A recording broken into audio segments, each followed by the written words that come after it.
chez Manius, en fait, on développe énormément de gros front-end web pour justement les agents qui travaillent dans le monde du voyage, donc les agents de voyage, les agents de compagnie aérienne, les agents de chaînes d'hôtels, etc. Et c'est quelque chose qu'on fait depuis relativement longtemps. Donc on commence à connaître un peu certains des problèmes liés à ces environnements. En ce qui me concerne, j'ai commencé en tant que front-end développeur en fait, il y a un petit moment même. Pour vous donner une petite idée, quand j'ai commencé, j'ai été chargé d'explorer le Dynamic HTML sur IE4 Beta. Ça rappellera certains souvenirs à certaines personnes. Et c'était vraiment le début du web comme on aujourd'hui. En fait, IE4 avait introduit justement cette notion de DOM qu'on va pouvoir manipuler dynamiquement et ça a vraiment donné énormément de choses. Et en fait, je trouve que c'est à partir de là qu'Amadeus a décidé d'investir dans cette technologie parce que justement, on s'est aperçu que c'était extrêmement puissant. Donc, il se trouve qu'il y a quelques mois, j'ai vu un talk en fait avec des collègues d'Amadeus justement qui parlait du sujet de JavaScript asynchrone. Donc, ce talk était fait par Jafar Hussain, qui se trouve être un des spécialistes du sujet. Jafar Hussain, c'est quelqu'un qui travaille chez Netflix. Il est cross-team technical lead en fait sur toutes les UI de Netflix. Et c'est aussi quelqu'un qui est membre du comité TC39, TC39 en fait, qui est le comité de normalisation JavaScript. Et il se trouve qu'il a plein de bonnes idées, en tout cas sur comment améliorer JavaScript et notamment sur les aspects asynchrones. Donc, si le talk vous intéresse ou si vous voulez plus d'informations, je vous invite à aller regarder sur YouTube pas mal de talks de Jafar Hussain qui sont vraiment très bien. Donc JavaScript asynchrone. Je me dis que ce serait peut-être bien de commencer par une définition. La chose la plus simple à laquelle j'ai pensé finalement asynchrone, ça veut dire simplement non bloquant. Alors non bloquant, ça implique directement deux choses. C'est-à-dire que tout simplement une fonction non bloquante, c'est quelque chose qui répond immédiatement. Très bien. Le problème, c'est qu'il faut forcément donner à cette fonction un moyen de traiter le résultat. Et c'est là que les problèmes commencent. Donc jusqu'à présent, on faisait ça avec les callbacks. C'est le standard que vous connaissez probablement tous. Et les callbacks, on sait tous, ça pose pas mal de problèmes quand on en fait une utilisation, on va dire, extensive. En ce qui me concerne, un des problèmes que j'ai eu tout le temps et qui me gêne beaucoup, c'est que jusqu'à présent, on n'a pas vraiment de système qui permettait de composer des tâches asynchrones. En fait, quand on fait de l'asynchrone, quelque part, souvent on aimerait raisonner un petit peu comme en synchrone et on pourrait pouvoir faire des tâches, pouvoir créer de nouvelles tâches à partir de sous-tâches qui elles-mêmes seraient asynchrones. Et ces sous-tâches, on pourrait les composer par exemple de manière séquentielle, comme task 1, task 2 et task 3. Et l'idée, c'est que dans le cas de certaines tâches, on va pouvoir les exécuter en parallèle. Et on va pouvoir combiner donc, des blocs parallèles avec des blocs séquentiels. Et dans le monde idéal, moi ce que j'aimerais bien, c'est que ça, en fait, ce soit nativement supporté dans le langage. Parce que si ce n'est pas le cas, en fait, on va avoir des problèmes comme sur Node.js où en fait, chaque librairie implémente sa propre version d'un standard ou d'une approche et au final, on a des problèmes d'interopérabilité. La bonne nouvelle, elle se trouve que ça commence à arriver. C'est ce que je vais vous expliquer en fait maintenant. Pour illustrer cet exemple, en fait, j'ai fait un petit exemple tout bête avec Node.js. Je m'étais dit pour la tâche 1, je vais utiliser, je vais lire en fait un répertoire. Ensuite, je vais lire tous les fichiers du répertoire en parallèle, puisque finalement, je n'ai pas besoin de les lire en séquentiel. Et à la fin, je vais loguer la somme de toutes les tailles des fichiers. Relativement simple. Ça pourrait vraiment être trivial à développer. Et tout ça, je veux que ça soit dans une fonction qui elle-même respecte le paradigme de composition, de façon à ce que je puisse elle-même l'utiliser plus tard dans une autre composition. Alors, si on regarde ça en mode standard aujourd'hui sur Node.js, avec des callbacks, on a un code qui va ressembler un peu à ça. Donc on récupère les dépendances vers le file system, vers l'API file system, le pass, etc. Donc on a une fonction, process_displace, qui va prendre comme argument le pass des folders qu'on veut regarder, et puis une callback, puisque le paradigme c'est d'avoir des callbacks en argument. Ensuite on va lire le fichier, puis ensuite on va checker les erreurs, ensuite on va... Alors là j'ai fait un truc un petit peu sale, en fait je fais boucle for sur l'ensemble des fichiers, et j'utilise un compteur en fait pour synchroniser toutes les callbacks. C'est pas très joli parce que si j'ai une erreur dans le gestionnaire de callback, je peux avoir des trucs un peu bizarres. Mais bon, c'était juste pour montrer l'idée en fait, de comment on pouvait faire un petit peu de parallèle. Rebelote, ensuite je dois revalider les erreurs, ensuite je compte jusqu'à la fin, puis une fois que je suis à la fin, je peux faire ma troisième tâche. Donc le problème qu'on a en fait, c'est qu'en fait, des tâches qui sont normalement, enfin,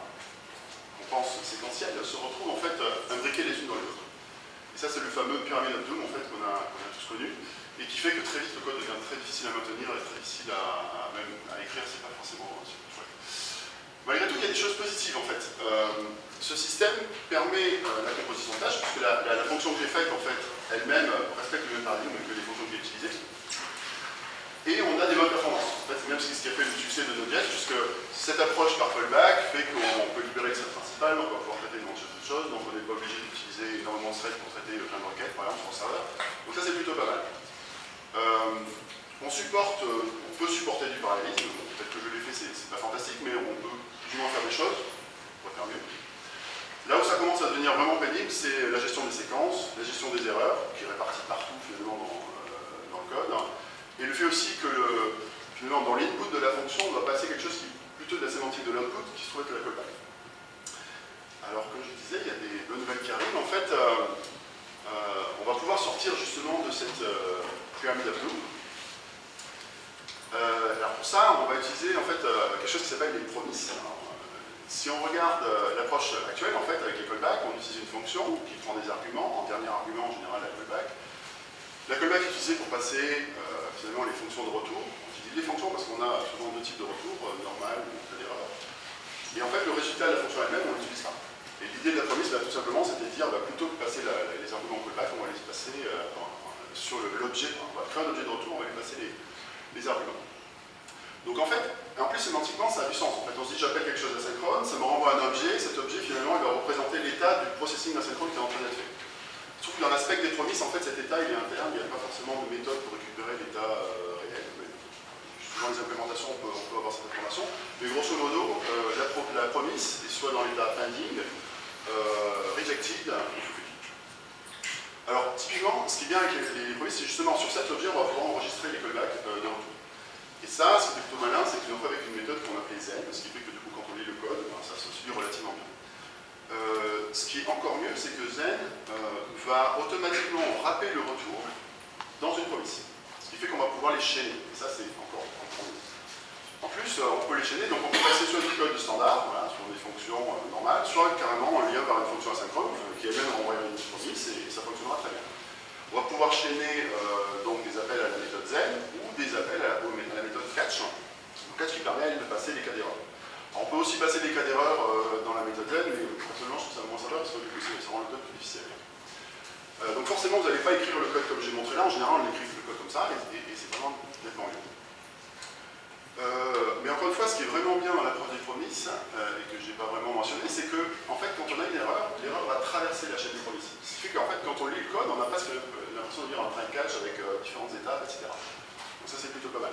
En fait, les erreurs traversent, et aussi les cas de succès traversent aussi. Donc si derrière catch, il y avait d'autres Zen, ça fonctionnerait aussi. Un autre truc qui est pas mal dans le cas des promises, c'est qu'en fait, il y a, pour l'instant, dans la norme, en fait, il y a deux systèmes de gestion de call parallèle. Un qui s'appelle promise.all. Donc là, l'idée, c'est qu'on va passer un tableau de promises à promise.all. Promise.all va attendre que toutes les promises soient effectuées ou en erreur et renvoyer le tableau de résultats et donc va être fulfilled ou rejected en fonction en fait, du résultat de l'ensemble des promises qui ont été effectuées.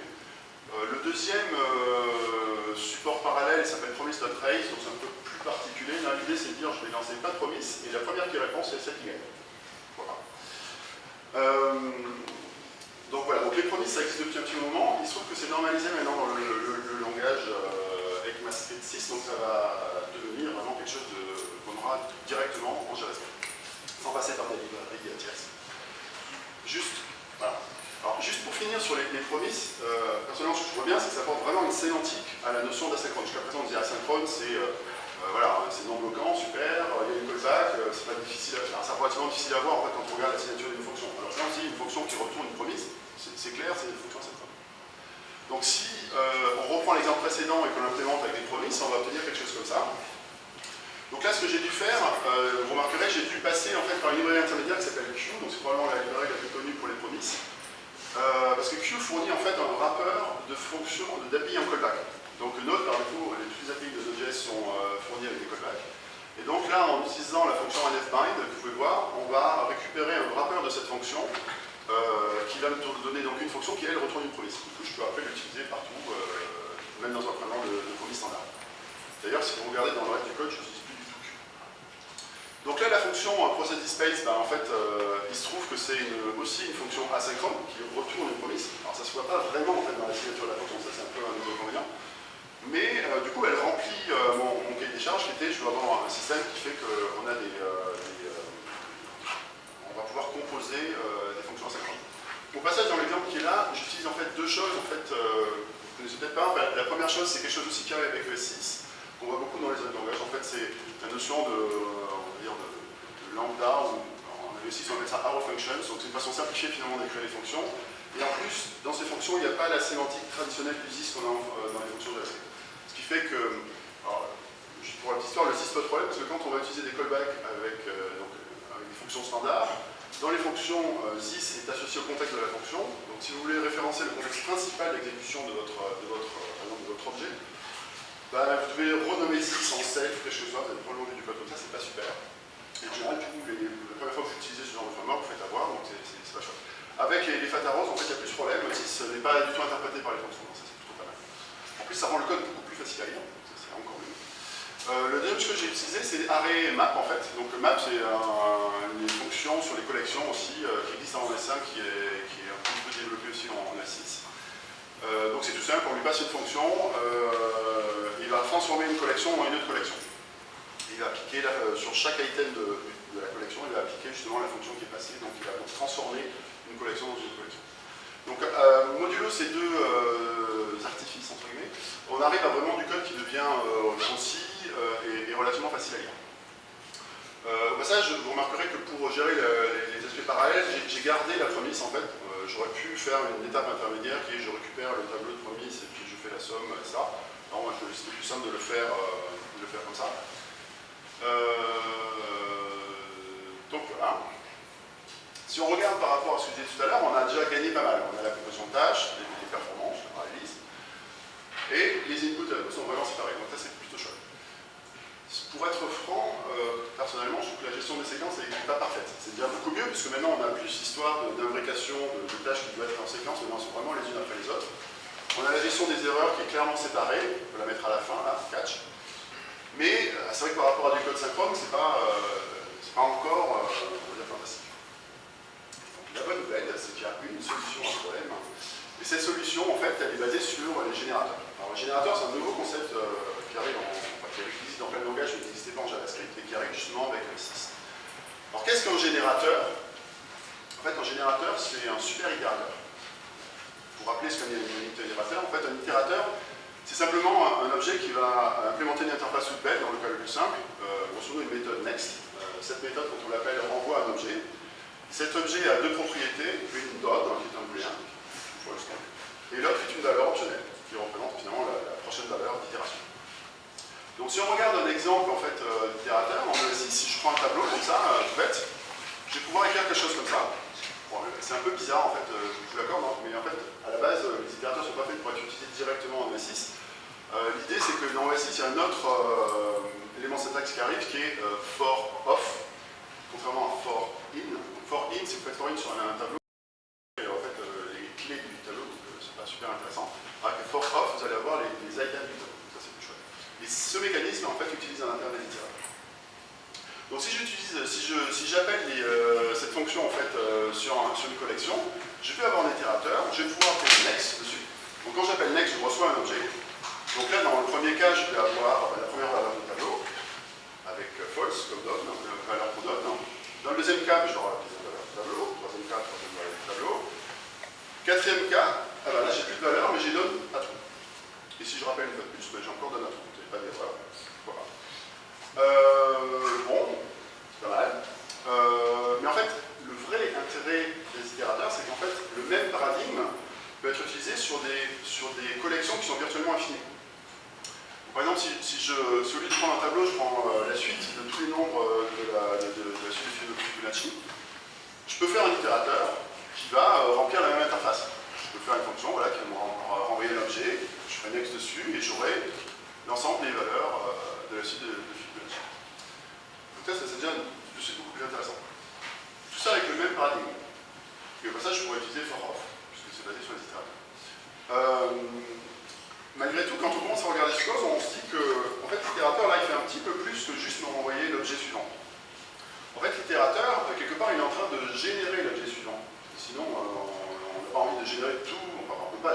tous les objets, tous les résultats de la suite de Fibonacci.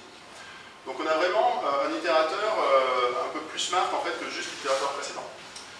Et du coup, les gens qui ont travaillé sur ce sujet se sont dit, ben, puisqu'on va générer la nature, bon, on va peut-être passer à des paramètres en fait, à Next. Donc en fait, l'interface en fait, itérateur dans OS 6 a un peu évolué. On peut passer maintenant en paramètres optionnels à Next. Alors forcément, il faut que ça ait du sens. Si vous itérez sur une collection, probablement ce paramètre sera ignoré.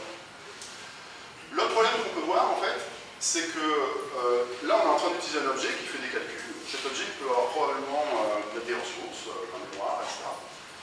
Et l'itération elle-même n'a pas vocation à être infinie. Donc forcément, à un moment donné, ça pourrait être sympa de pouvoir dire à l'itérateur de s'arrêter. Et pour ça aussi, ben, finalement, les gens se sont dit, ben, autant ajouter une autre méthode à l'interface itérateur, par exemple une méthode de return. Comme ça, quand j'appelle l'itérateur, je peux lui dire maintenant c'est bon, arrête-toi. Et pourquoi pas supporter les mêmes interfaces d'ailleurs, valeur optionnelle en retour et itérateur result en retour et valeur optionnelle en paramètre. Comme vous le savez probablement tous, il y a deux façons de terminer une méthode, hein, de manière normale ou de manière anormale.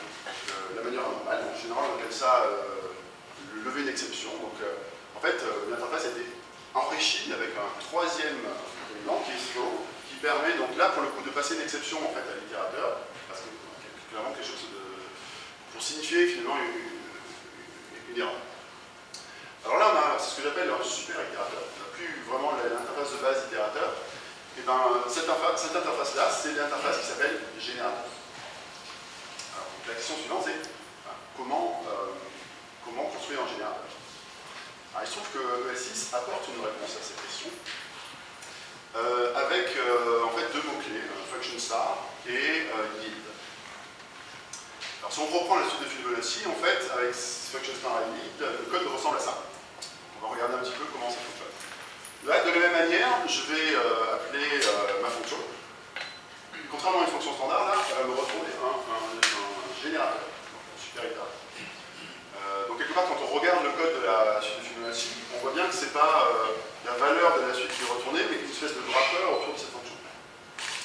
Ensuite, quand j'appelle next, ce qui va se passer, c'est que donc la fonction va commencer à s'exécuter à ce moment-là. Quand j'appelle la fonction pour la première fois, finalement, je n'exécute rien dans la fonction elle-même. C'est juste je récupère le wrapper. Okay. Ensuite, j'appelle next. Donc next va exécuter le code de la fonction et il va s'arrêter sur une instruction comme yield, throw, enfin non, même pas, yield ou return. Donc sauf que là, j'ai un mot-clé yield. Donc ça, c'est un peu le mot-clé nouveau compliqué en fait, de ES6. Donc ce qui se passe en fait, c'est que yield fonctionne un petit peu comme un return. Donc quand je vais arriver sur yield, la fonction va retourner la valeur. Sauf que ce que je vais récupérer de l'autre côté, c'est pas la valeur elle-même, c'est la valeur dans le wrapper. C'est pour ça que la valeur c'est 0, mais je récupère, quand j'ai jitter, j'obtiens vraiment un itérateur result. Si j'appelle next à nouveau, ben, le code reprend, donc c'est une espèce de start and stop en fait, le yield. Donc je reprends jusqu'au prochain yield en l'occurrence, et rebelote, j'obtiens la nouvelle valeur. Si je continue, je vais rentrer dans la boucle while jusqu'au prochain yield, et je renvoie le résultat. Pareil pour la fois d'après, etc., etc. Donc vous voyez, c'est un peu bizarre en fait, la première fois qu'on regarde ça, mais finalement, pourquoi pas. Alors ce que je disais, c'est qu'en fait, avec l'itérateur, avec le générateur, on a d'autres méthodes que next. On va avoir throw et return. Donc sur cet exemple-là, on peut pas vraiment voir comment il fonctionne. Donc j'ai modifié un petit peu cette fonction, que j'ai appelée pseudo Fibonacci. Donc là, c'est un peu le même code, sauf que j'ai rajouté un try catch. Et j'ai rajouté un segment un peu particulier au niveau d'yield. On va voir comment ça fonctionne. Donc là, pareil que tout à l'heure, j'appelle la fonction, je récupère mon générateur, j'appelle next, je m'arrête sur le premier yield, je rappelle next, je reviens sur le second yield. Et là, il va se passer un truc... non, c'est toujours pareil, pardon, je continue. J'entre dans la boucle while, j'arrive sur le prochain yield. Et là maintenant, il se passe un truc un peu bizarre, parce que vous voyez, le yield, en fait, il n'est plus en terminal comme en return, il est, en fait, il est au sein d'une expression. Et donc je vais pouvoir... Donc il va se passer un truc un peu nouveau, au sens où maintenant si j'appelle le générateur et que je lui passe une valeur, cette valeur en fait elle va revenir par le yield et elle va être finalement le résultat de l'expression associée à yield. Et là il se trouve que le résultat de l'expression associée à yield va être stocké dans la valeur B2. Ce qui fait que si je rappelle next une prochaine fois, ça va se concaténer. Alors si j'appelle next sans paramètre, d'après vous, qu'est-ce qui se passe? C'est pas évident. Si j'appelle next sans paramètre, en fait, ben, je vais avoir ça. Not a number. Pourquoi? Parce qu'en fait, si je rappelle next sans paramètre, ben, yield va renvoyer undefined. Undefined dans cette boucle, ben, forcément j'ajoute un nombre, ça fait not a number. Voilà. Maintenant je peux, donc voilà, c'est un cas un peu particulier, il faut juste comprendre le truc. Donc yield c'est vraiment, je renvoie la valeur au next, et la prochaine appel à next renvoie ce que yield va renvoyer. Il faut que vous avez compris ça, vous avez tout compris. Voilà. Comme je disais, on va pouvoir utiliser plus que next. On peut utiliser throw par exemple. Donc si j'utilise throw, là je throw 1984. Donc là, comme on peut s'y attendre, en fait, automatiquement on va passer dans la boucle catch. Donc là, en l'occurrence, je vais logger mon erreur, et puis je vais continuer jusqu'au return. Et comme je retourne jusqu'au return de la fonction, ben, mon objet de retour d'itérateur, c'est un objet valide avec done true. Donc même s'il y a eu une erreur quelque part qui a été levée, elle a été complètement catchée par l'itérateur, pardon, par la fonction de générateur, et le code, ça a fonctionné correctement. Donc maintenant, vous devrez vous demander, bon, le générateur, très bien, j'ai compris, mais pourquoi est-ce que ça aide la formation asynchrone? En fait, comme je disais tout à l'heure, si on regarde yield, en fait, fonctionne justement comme un start and stop. C'est-à-dire que quand j'arrive sur yield, je sors de ma fonction, mais quelque part, sémantiquement, c'est un peu comme si le code s'arrêtait là. Et ensuite, je reprends. Et je trouve que ce mécanisme, c'est en fait un petit peu ce qu'on voudrait avoir quand on fait de la formation asynchrone.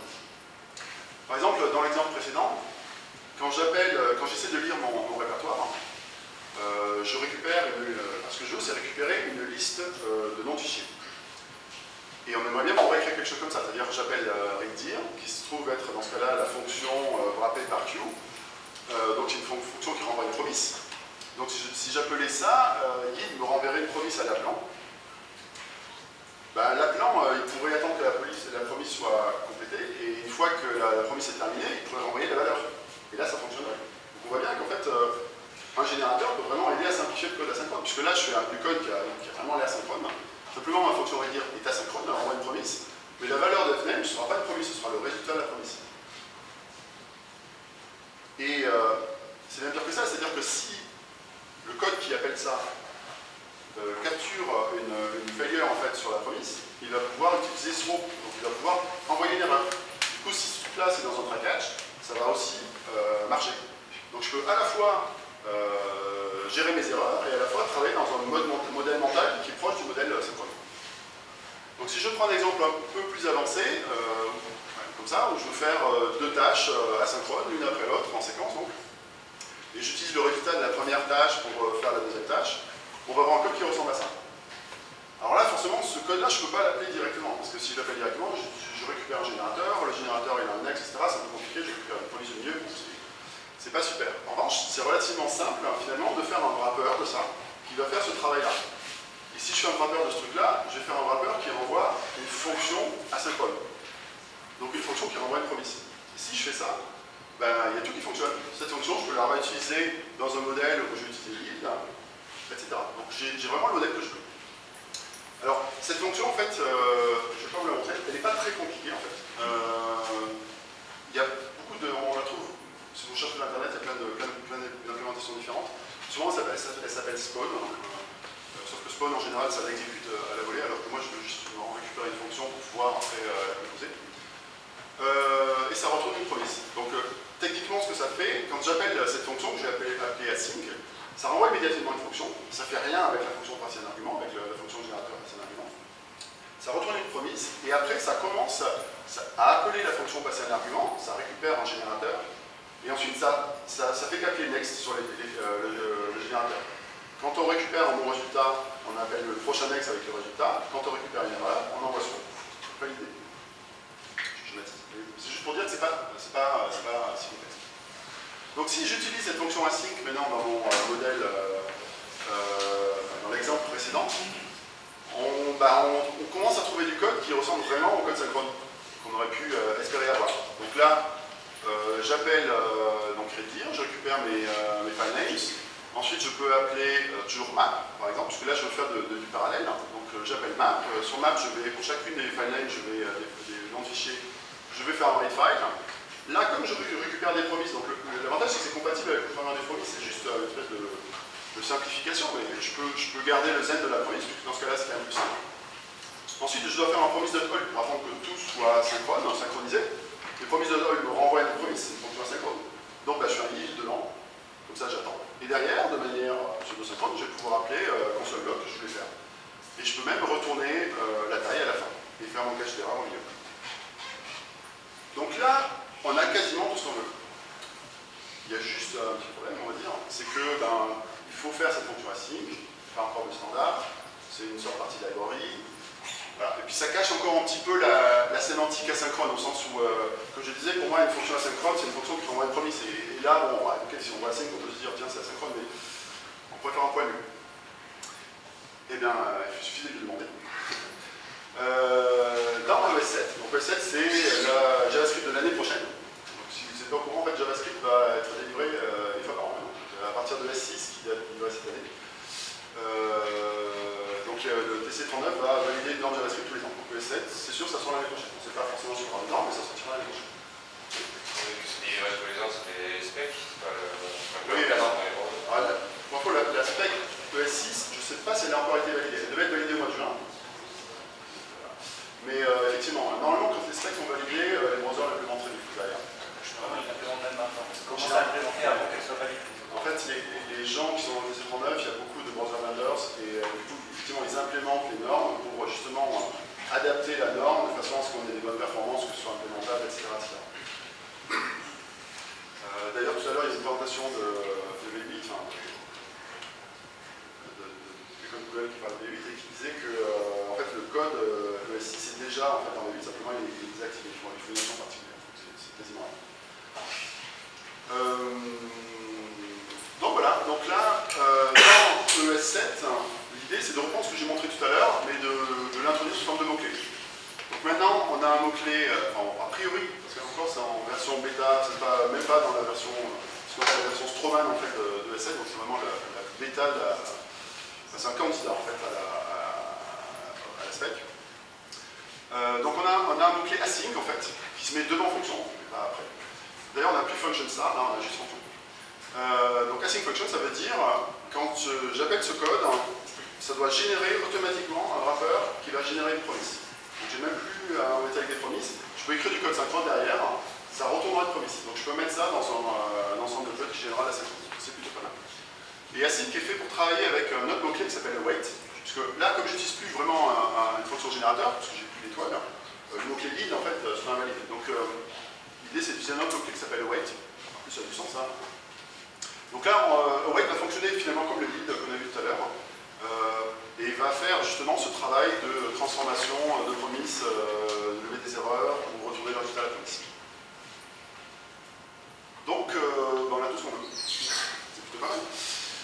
Alors, encore une fois, c'est pas à 100% sûr qu'on l'ait vraiment en fin d'année prochaine, mais bon, il y a beaucoup de gens qui poussent pour ça. Alors, si vous voulez faire tout ça aujourd'hui, c'est possible. Ça, c'est plutôt la bonne nouvelle. Pour ça, vous allez devoir utiliser en fait ce qu'on appelle un transpiler. Donc, transpiler, c'est un morceau de code qui transforme du code JavaScript ES6 ou ES7 en ES5. Donc, pour ça, j'en ai cité les trois plus populaires, on va dire. Donc, moi, j'ai utilisé Babel pour les exemples précédents. Un autre qui est connu qui s'appelle Tracer, c'est le troisième. Et un autre qui est un peu plus que juste un transpiler, c'est TypeScript. C'est ce qui avait été fait par Microsoft et qui commence à être vraiment très populaire parce que ça, c'est donc la version future de TypeScript qui s'appelle TypeScript 1.5 et un superset de ES6. Donc vous allez avoir tout ce qu'il y a ES6 et par-dessus, ça rajoute en fait des notions de type, tous les noms de TypeScript, des notions de type optionnels qui peuvent être très confortables. D'ailleurs, les interfaces que vous avez vues, je les ai écrites en fait en TypeScript pour vous donner une idée de la syntaxe. Alors après, si on utilise un transpiler, c'est très bien, mais bon, après, on va pas le lancer à la main. Donc, en général, on utilise un système de guide, donc je vais citer plusieurs ici. Puis de toute façon, on fait des tests, donc forcément, c'est des guides de magasin, donc ça pose pas de problème. Donc, d'une manière générale, je pense que le JavaScript d'aujourd'hui est fortement basé justement sur des transpilers qui permettent justement d'utiliser les features nouvelles du langage. Donc, on a trouvé notre Saint Graal. Enfin, presque. Parce qu'en fait, si on résume, là, on a un modèle qui est super. Je peux utiliser le modèle mental de la programmation synchrone pour faire de la synchrone. Et ça marche bien, mais ça marche bien pour résoudre une catégorie de problèmes. Finalement, ça permet de résoudre des problèmes où le programme a le contrôle de ce que vous voulez faire. Vous savez ce que vous voulez faire. Je veux lire ce fichier, ensuite je veux faire ça, ensuite je veux faire ça. C'est ce qu'on appelle la programmation impérative. Et ce modèle-là, il fonctionne bien, encore une fois, mais pour une catégorie de problèmes. Dans la vraie vie, en tout cas sur le client, mais c'est vrai aussi sur Node, hein, c'est un peu plus compliqué que ça. Et en général, on a énormément de sources d'événements. Donc, dans ce modèle-là, en fait, on n'est plus vraiment les contrôleurs, on est plus en mode réaction. On réagit à des systèmes qui nous poussent des événements, et donc du coup, bon voilà. Donc, on doit réagir à des événements, et donc forcément, vous l'attendiez, c'est ce qui donne sens à ce qu'on appelle reactive programming, donc la programmation réactive. La définition la plus simple que j'ai pu trouver, c'était programmation réactive, c'est programmer avec des streams asynchrones. Donc je rajouterai juste un petit truc, c'est programmer avec des streams asynchrones avec une approche descriptive qui est issue en fait de la programmation fonctionnelle. Donc souvent en fait quand on parle de reactive programming, on dit programmation fonctionnelle, c'est vrai, parce qu'en fait le principe général est utilisé énormément dans la programmation fonctionnelle, mais fondamentalement, derrière reactive programming, ce sont des asynchronous data streams. Donc c'est vraiment le concept de base. Donc pour expliquer un petit peu ce que c'est qu'une asynchronous data stream, je vais prendre un exemple simple, j'espère.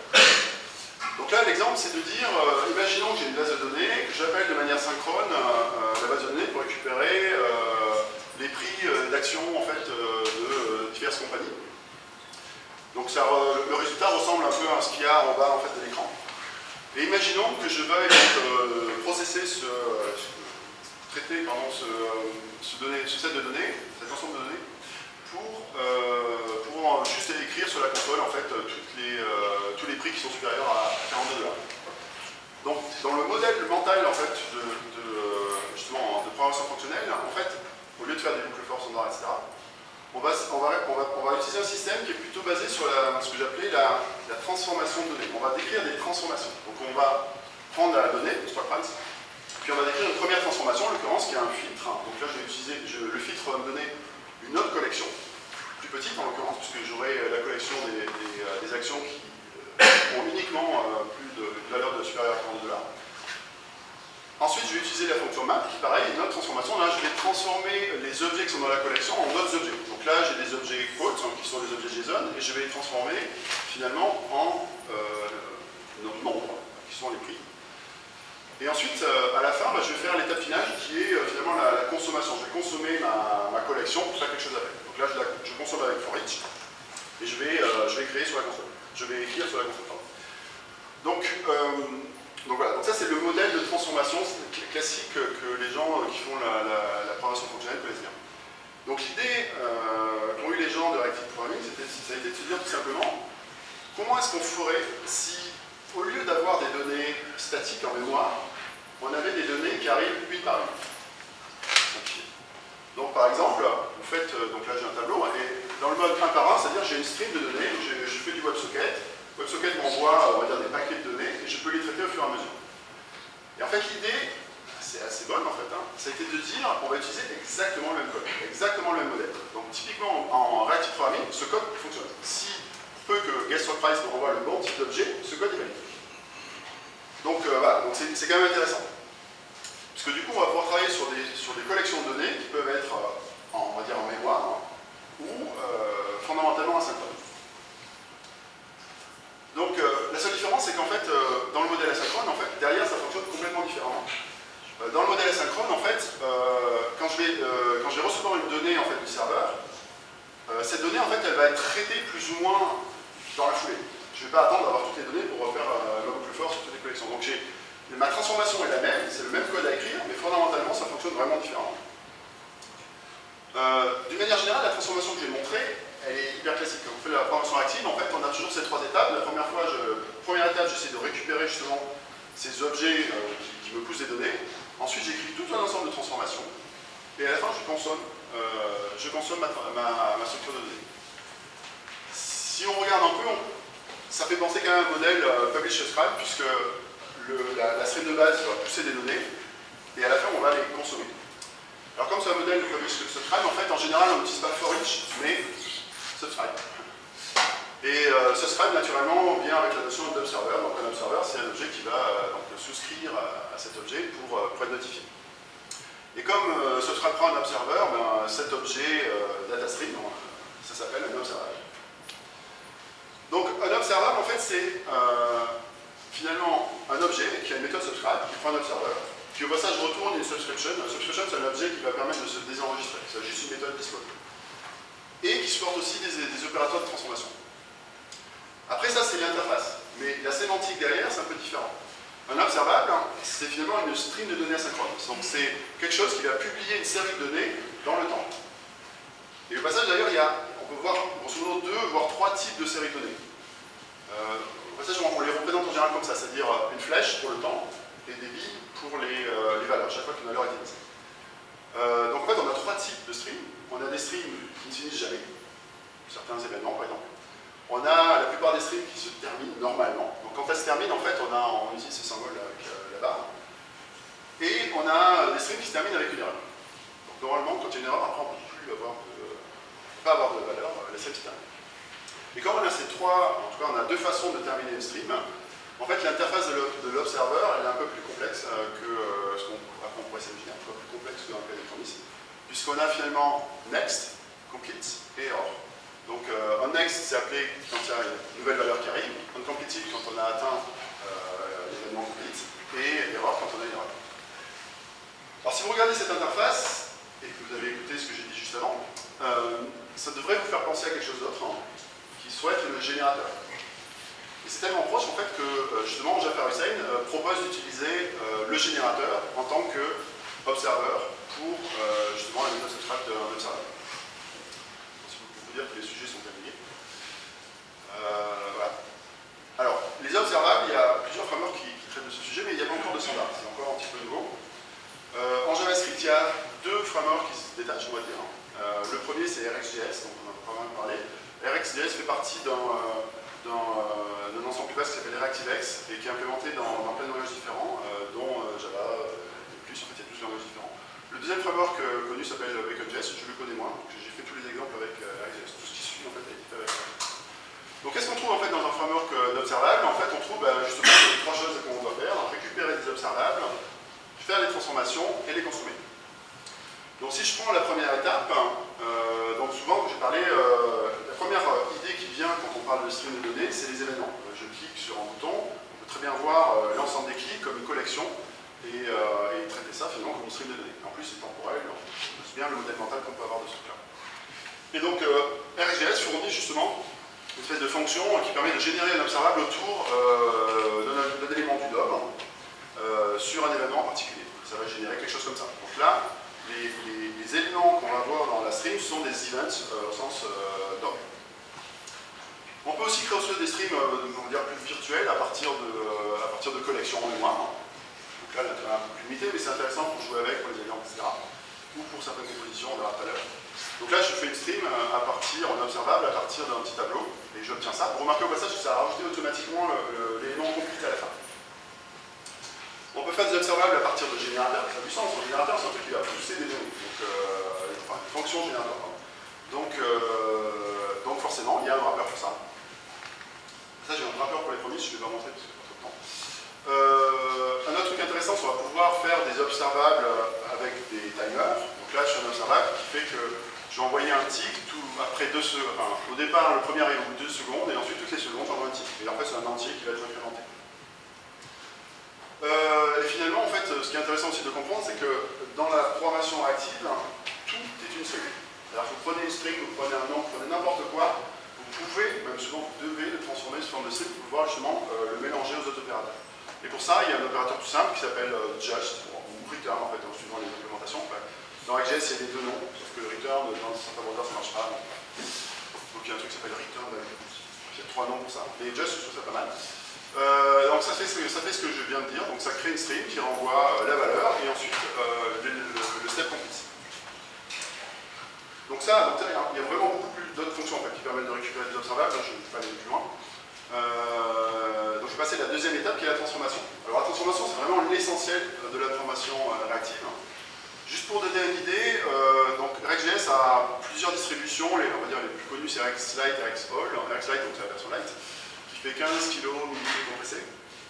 Et on a déjà 86 méthodes sur les observeurs. Après, il y a beaucoup de redondance, etc., mais il y a quand même beaucoup de méthodes, et la plupart de ces méthodes sont des transformations. Il y a quelques méthodes qui ne sont pas des transformations, mais ça donne une idée un petit peu de l'ensemble des transformations qu'on peut avoir, et c'est encore pire sur la version complète. Donc forcément, je ne vais pas tout découvrir, mais je vais vous donner quand même un exemple de différentes catégories de transformations qu'on peut trouver. Ça, c'est assez intéressant. Donc la première catégorie, c'est ce que j'ai appelé process, donc c'est typiquement c'est NAT. Donc je prends une stream de données, je la transforme dans une stream. Finalement, c'est exactement le même, c'est les mêmes valeurs au même moment, simplement elles ont des valeurs différentes puisque c'est la fonction map qui va recalculer la valeur. Deuxième catégorie, juste avant de passer à cette catégorie, il faut comprendre un truc aussi, c'est que les streams sont immutable. Donc ça veut dire que quand j'appelle un opérateur dessus, ça ne change pas la stream, ça crée une nouvelle stream. Et ça c'est important parce que ça veut dire que du coup je vais pouvoir les partager.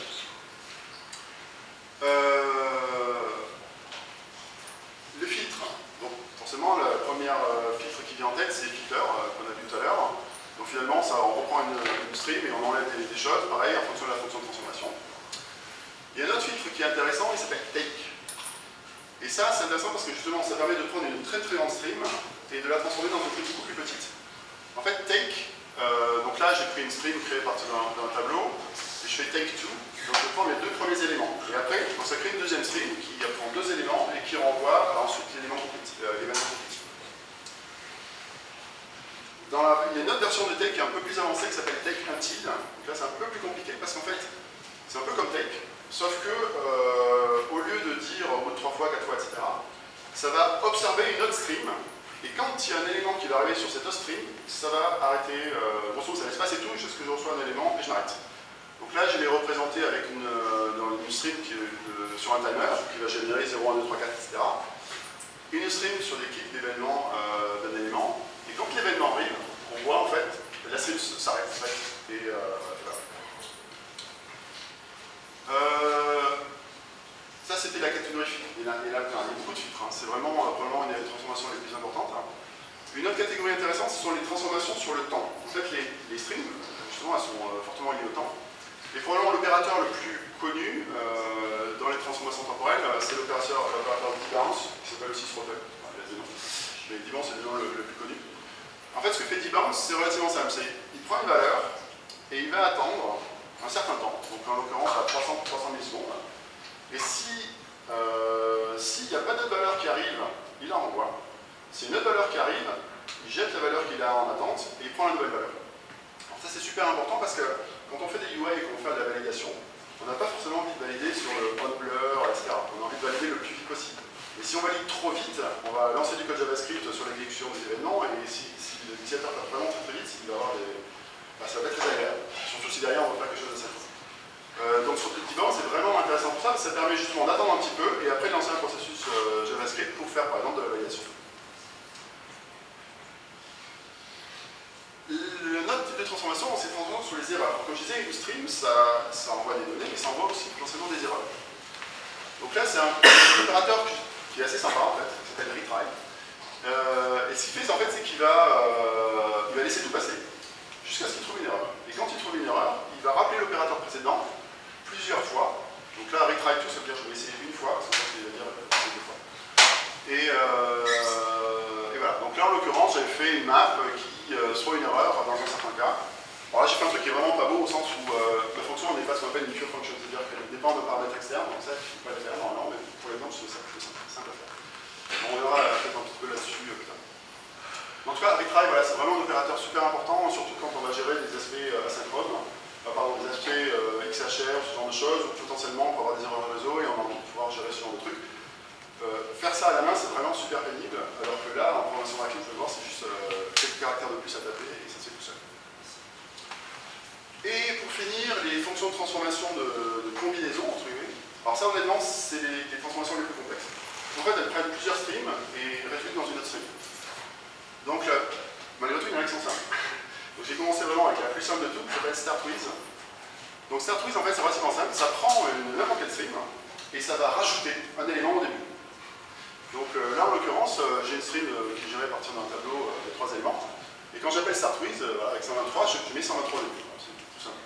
Et ça, c'est pratique parce qu'il y a pas mal de cas où, on verra tout à l'heure, ça peut être utile sans faire des choses. Une autre fonction de combinaison qui est relativement intuitive, celle-ci, c'est merge. Donc là, l'idée, c'est que je prends deux streams, et puis j'écoute les deux, et puis quand il y a un truc qui arrive d'un côté, je l'envoie, quand ça arrive de l'autre, je l'envoie. Enfin, grosso modo, le premier arrivé, le premier sorti. C'est facile. Donc, sauf que la sémantique, elle est un peu différente, c'est que je prends une stream, j'appelle merge, et je passe en paramètre la deuxième stream. Forcément, il y a toujours une stream qui est favorisée dans le truc, même si c'est symétrique quelque part. Donc là, j'ai fait, voilà, j'ai fait un timer, je fais une map derrière pour changer les noms, je fais mon merge, et derrière, je fais take 8 pour m'arrêter au bout de 8. C'est pour ça que dans la stream résultat, j'ai un complete.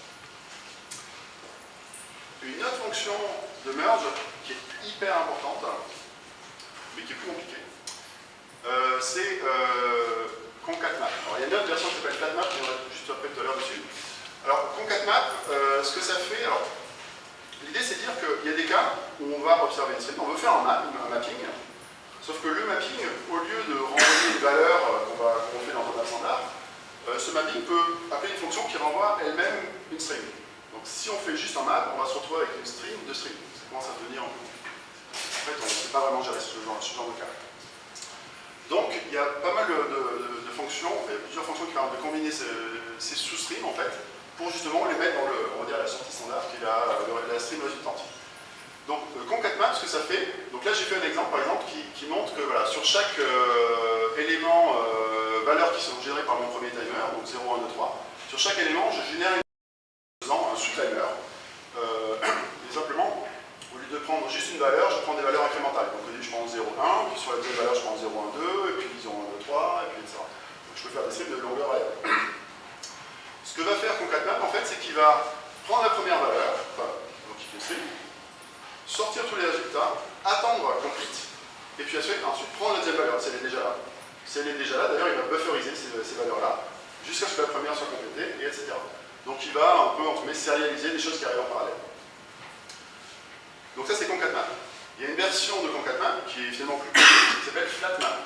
Mais en flat map, dans le cas de timer, ça donne des résultats vraiment étranges, parce qu'en fait flat map, ce qu'il fait, c'est qu'il va prendre toutes les sorties, mais il va faire un merge.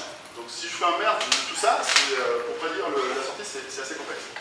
Malgré tout, il y a plein d'exemples où, dans les canons temporels, où flat map et finalement avec concat map ont des résultats relativement proches. Donc c'est vrai que flat map est relativement connu, concat map un peu moins, mais je la trouve personnellement plus simple. Donc ça c'est pas mal, mais comme je disais, le problème c'est que avec concat map, on doit attendre que chaque élément est terminé pour passer à l'élément suivant. Et il y a plein de cas où on veut pas. En fait, il y a plein de cas où on veut faire des choses, et dès qu'il y a une nouvelle valeur qui arrive sur la stream, on a envie de s'arrêter, de prendre la nouvelle valeur et la traiter. Ben pour ça, il y a une fonction qui s'appelle flat map latest, puisqu'en fait, concat map latest et flat map latest, ça fait la même chose, donc voilà. Et ça fait exactement ce que je viens de dire. Donc dans ce cas particulier, ça va faire 0, 1, 0, 1, 0, 1, 0, 1, puisque chaque fois que je vais arriver sur la valeur 2, enfin avant d'arriver sur la valeur 2, j'ai déjà une valeur qui arrive sur ma stream principale. Et donc voilà. Donc ça c'était pour les transformations. Donc c'était vraiment très bref, mais en tout cas ça vous donne un aperçu des différents types de transformations. Ça peut être temporel, sur les erreurs, avec des sous-streams, des combinaisons, etc. C'est vraiment très riche. Et à la fin, comme je disais, on doit souscrire. Donc pour souscrire, la fonction principale c'est subscribe. D'ailleurs sur ArcGIS, subscribe et for each c'est la même méthode. Au passage, subscribe prend soit un observer, soit une liste de fonctions. Si vous ne voulez pas créer l'objet observer, vous pouvez directement passer une liste de fonctions, ce qui donne du code comme ça. Donc, là c'est très bien, c'est la théorie, vous avez un peu rempli la tête. Donc maintenant on va essayer de voir ce qu'on peut faire avec ça, pour faire un exemple que je trouve assez impressionnant, qui est un champ autocomplete. Je ne sais pas s'il y a des gens qui ont fait des champs autocomplete dans leur vie, c'est compliqué. Donc, grosso modo, l'idée c'est de dire, je vais taper dans le champ, là, je vais écrire active, et puis au bout d'un moment, on va dire s'il y a plus de 2 caractères, si j'arrête de taper pendant 310 secondes, j'ai envie d'envoyer une requête, en l'occurrence du JSONP, vers Wikipédia pour récupérer des résultats, et puis je vais les afficher. Après, il y a des petits bonus, je n'ai pas envie, si je m'amuse à taper vite et que j'enlève des caractères, que je retape les mêmes caractères, je n'ai pas envie d'envoyer une requête.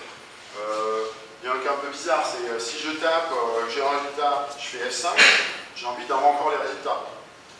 On va voir que c'est pas forcément évident, parce qu'en fait, quand on fait F5, on arrive et le champ est pré-rempli en fait, mais on n'a pas tapé dans le champ.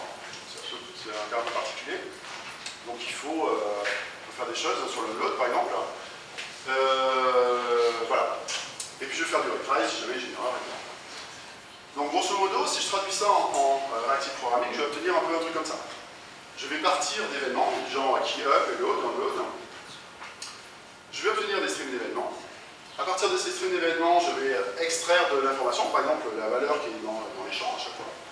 Puis je vais aussi les filtrer. Comme j'ai dit, je ne veux pas envoyer de requêtes si j'ai moins de caractères, je ne veux pas envoyer de requêtes identiques, etc. Je vais faire pas mal de filtres et jusqu'à un moment donné, je vais obtenir une stream qui est en fait une stream d'URL, des URL Wikipédia que je vais appeler.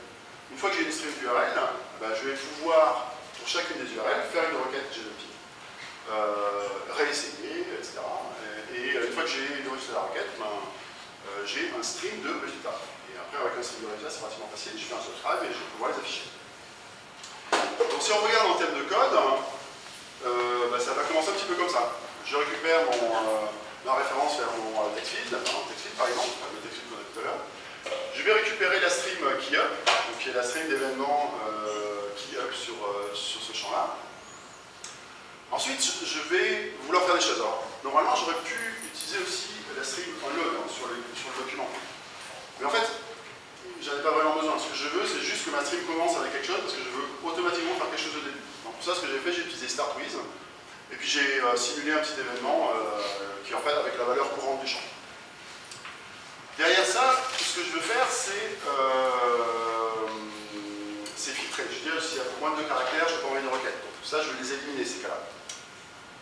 Donc pour avoir filtré, pardon, je veux récupérer juste la valeur de l'événement. Et d'ailleurs, au passage, si je veux récupérer la valeur de l'événement, c'était peut-être pas la peine de simuler un pseudo-événement. Puisqu'au final, ce que je veux, c'est une stream de valeur. Et une stream de valeur, je peux faire le start with n'importe quand dans la transformation. Je ne suis pas obligé de le faire. En fait, le fait de le faire au début, c'est quelque part, c'est raisonner en séquentiel, c'est raisonner en impératif, mais en fait, en transformation de stream, que j'ajoute un élément au début de la stream, au début de la transformation ou à la fin, c'est strictement identique. Donc en fait, je peux écrire ça comme ça. Je récupère les keyup, je fais un map pour obtenir juste les valeurs qui sont dans le champ. Ensuite, je fais un start with pour rajouter un élément en début de stream. Super, donc là j'ai toutes mes valeurs. Maintenant, je veux les filtrer. Donc je rajoute un filtre. Juste les éléments, juste les valeurs de texte textuel donc, qui sont supérieures à 2, dans la longueur supérieure à 2. Je vais faire un petit balance, facile.